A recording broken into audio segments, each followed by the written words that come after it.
Monsieur, avant d'accueillir dans quelques minutes notre invité de prestige, Mamadou Badi Koba, président de l'UFD, je le disais, la Cour suprême a ordonné la mise en liberté de l'ancien ministre du budget Ismaël Diobaté et de l'ex-DAF du ministère de l'enseignement technique Akoumba Diallo.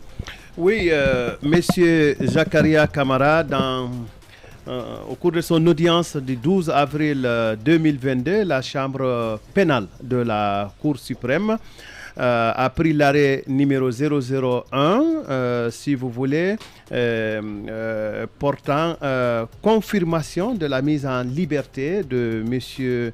Ismaël Diobaté et de Mme Evelyne Fola Mansaré. Vous noterez d'abord que c'est tout un bataillon d'avocats composé de Maître Dina Salif, de Joachim Gbilimou, de Santiba Kouyaté, Moussa Diallo et Moussa Valentin Mansaré. C'est ce bataillon qui a défendu les droits de M. Ismaël Diobaté et Mme Evelyne Foula Mansaré. Je note que les co-accusés de ce deux étaient M. Tibou Kamara également, mais M. Djenabou Nabaya Dramé. M. Tibou Kamara, rappelez-le, avait bénéficié d'une ordonnance de placement sous contrôle judiciaire et on se rappellera que la chambre de recours au niveau de contrôle de l'instruction au niveau de la CRIEF avait décidé de mettre en liberté provisoire M. Ismaël Diobaté et Mme Evelyne Foula Mansaré.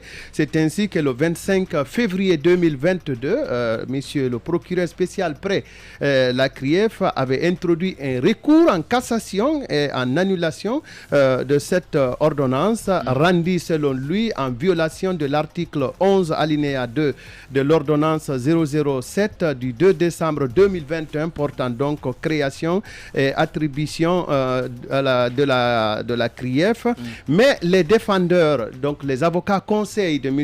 Ismaël Diobaté, ancien ministre du budget, et de Mme Evelyne Fola Mansaré, ex-DAF, ont évoqué, si vous voulez, quant à eux, l'article 3 de l'ordonnance de création de la CRIEF.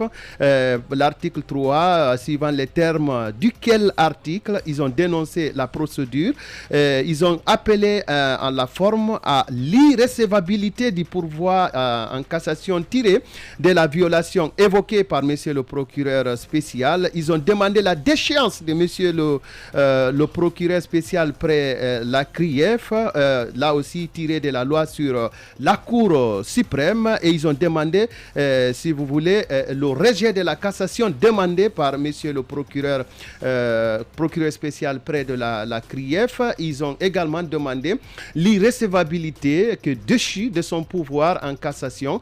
Donc, par ces motifs, la Chambre pénale de la Cour suprême a statuant publiquement et contradictoirement en matière pénale et sur pourvoi en cassation a décidé de la libération, de la mise en liberté donc de M. Ismaël Diobaté et de Mme Evelyne Foula Mansaré. Et les avocats, puisque je parlais de ce bataillon d'avocats-là, oui, les avocats des incriminés ont immédiatement, donc ce 12 avril à 16h44, notifié un arrêt par voie d'huissier, bien sûr, notifié un arrêt de la Cour suprême pour exécution. Il s'agit de l'étude de maître Mamadou Landoba qui a signifié cette notification à un des greffiers du parquet de la CRIEF. Alors, problème. La décision n'a pas été exécutée jusqu'à tard hier la nuit. Nous avons pris soin de contacter plusieurs sources, notamment ceux qui défendent et ceux qui accusent. Il nous a été notifié qu'après la notification, il nous a été expliqué qu'après la notification de cet arrêt de la Cour suprême, 1 minute de détention devient automatiquement illégale. Donc, le ministère public devrait s'exécuter selon la défense de monsieur Ismaël Diobaté et de Mme Evelyne Fola Mansaré. liberté. Mais du côté de sources qui sont si proches, très proches, aurais-je dit, de la CRIEF, on pense qu'il n'y avait pas eu notification, ce qui reste à questionner, parce que nous avons vu une copie de la notification. Donc, cette source-là expliquait le retard dans l'exécution au retard consécutif à la notification par voie d'huissier de cet arrêt de la Cour suprême.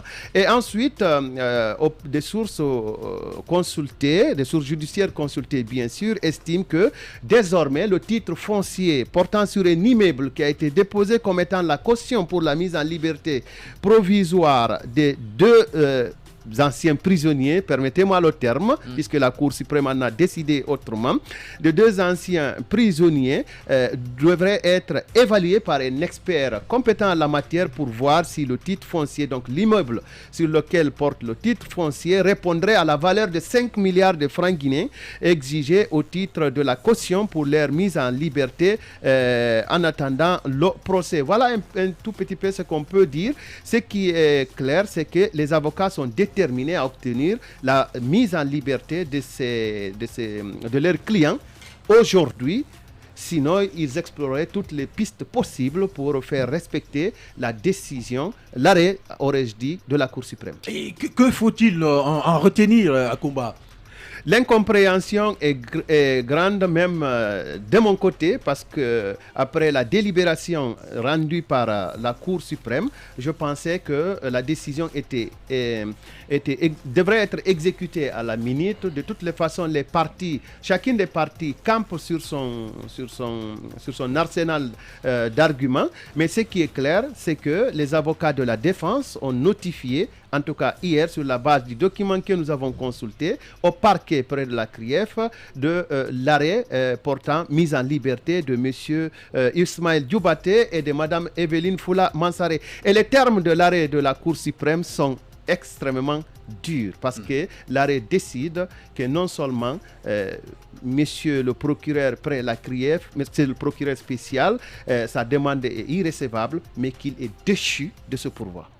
Mohamed Kaba. Oui, peut-être une question à combat. Irrécevable, pourquoi? Quelle est la cause d'irrécevabilité, finalement, du pourvoi du procureur? Nous avons lu avec un regard de profane l'arrêt de la Cour suprême. Nous pensons que les avocats de la défense qui ont obtenu victoire ont fait appel de la violation de la loi sur la Cour suprême et ont fait aussi appel des termes de l'ordonnance. Et j'estime que c'est sur la base de ces deux lois-là que la Cour suprême a décidé que le pourvoi en cassation était irrécevable. Probablement, est-ce qu'il s'agit du délai? Est-ce qu'il s'agit, vous voulez, de la forme? Est-ce qu'il s'agit du délai? Est-ce que le procureur s'est pourvu à temps? C'est ça la question? Oui, c'est ça le délai de 10 jours. Bon, je ne sais pas si c'est 10 jours, mais j'entends souvent parler de 10 jours. Les avocats peuvent nous aider à mieux comprendre. Et j'ajoute aussi que la question qui était assez embarrassante, c'est le fait que des avocats estiment que monsieur le procureur, les services de monsieur le procureur spécial avaient bel et bien reçu la notification, ce que des services proches de monsieur le procureur. Oui, mais l'heure de la notification, on voit que c'est 16h44. Est-ce que 16h44? C'est une heure de travail. Oui. On ne sait pas tout. Le procureur a pris l'habitude de se faufiler, comme la première fois d'ailleurs, il faut le préciser. Alors, une évolution, puisque nos confrères de Mosaïque nous apprennent que aujourd'hui, c'est Fola Mansaré qui devrait être libéré, mais que s'agissant de Ismaël Diobaté, son co-accusé, il devrait encore patienter à la maison centrale. Et pourquoi? Selon Mosaïque, selon leurs informations, donc selon les informations de Mosaïque, le procureur spécial près la CRIEF déciderait d'engager une contre-expertise sur la valeur du cautionnement d'un immeuble que l'ancien ministre du budget a déposé, ce qui devrait prendre un peu plus de temps. C'est ça que donc cet immeuble dont vous parlez, non justement, c'est que aujourd'hui, l'une des conséquences justement de cette contre-expertise devrait être que M. Ismaël devrait passer plus de temps, parce que certainement ce sont les conclusions de la contre-expertise pour savoir si les 5 milliards demandés à M. Diobaté si cet immeuble vaut ces 5 milliards, et c'est donc à l'issue de la contre-expertise que M. Ismaël Diobaté devrait être libre. Ça veut dire que si cela se confirme, voilà, malheureusement, le procureur n'a pas lâché prise. Non, il n'a pas lâché prise. Mais, sincèrement, il faudrait qu'on arrête quelque chose dans ce pays. Moi, j'ai l'impression que ce procureur est téléguidé. Il reçoit des ordres. L'expertise avait été faite. L'expertise avait été faite par un cabinet. Non, je sais de quoi je vous parle. L'expertise avait été faite par un cabinet. Un cabinet engagé par la CRIEF. Non, l'expertise avait été par la même CRIEF. On ne peut pas engager une autre contre-expertise pour certifier la valeur vénale du titre foncier. Moi, je crois, s'il veut, il a quel gain, il a quel intérêt de garder Ismaël Diobaté en prison? Mais je dis non. Souvent, je m'irrite quand je parle du visage humain de la justice. Voilà, c'est l'une des situations. Les arrêts de la Cour suprême sont insusceptibles de recours. Ça, c'est le b.a.-ba. Mais qu'est-ce que le procureur veut encore? Son problème, c'est de le voir vraiment en prison. Non, pas du tout. J'ai la ferme conviction. De la même manière que les juges ont l'ultime conviction, moi, j'ai la ferme conviction que le procureur reçoit des ordres. Je le dis sincèrement, il n'est pas indépendant. La Cour suprême rend un arrêt, mais c'est monsieur devait rentrer chez eux tranquillement. Une mère de famille qui est séparée de son bébé de 6 mois, un ministre de la République qui donne des garanties suffisantes pour retrouver sa famille, le procureur s'oppose. Mais je ne peux plus comprendre cela. Ali Touré, monsieur le procureur, soyez un peu calme. Laissez ces personnes rentrer vraiment chez elles tranquillement, car la Cour suprême a rendu un arrêt.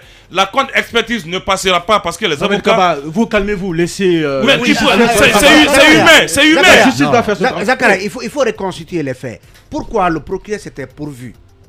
La raison, c'est-à-dire que la chambre de recours de la CRIEF avait décidé que monsieur Diobaté et Madame Fola devaient être libérés et placés sous contrôle judiciaire.